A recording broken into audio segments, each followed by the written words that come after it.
Bonjour, aujourd'hui mon histoire s'intitule « Même s'il fait noir ».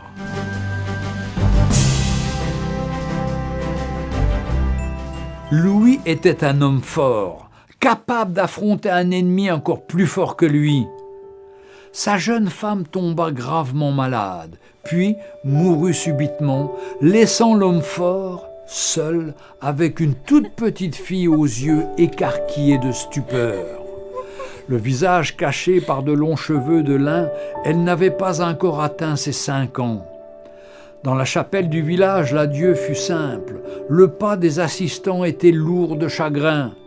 Au petit cimetière, après l'enterrement, les proches de l'homme l'entourèrent. « S'il te plaît, viens rester chez nous quelques jours avec ta petite fille, » dit l'un d'entre eux. « Ne rentre pas tout de suite chez toi. » Le cœur brisé, l'homme répondit.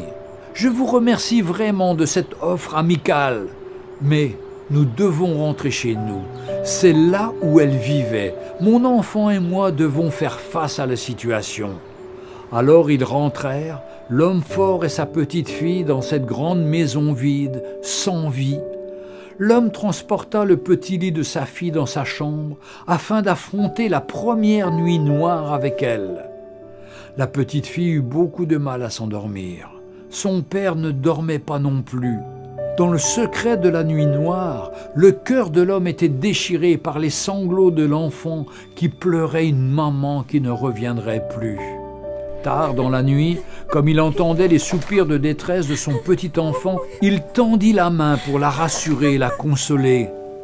La petite fille se calma, elle cessa de pleurer par amour pour son papa. Le silence régnait dans la chambre. L'homme fort pensa que sa fillette s'était enfin endormie.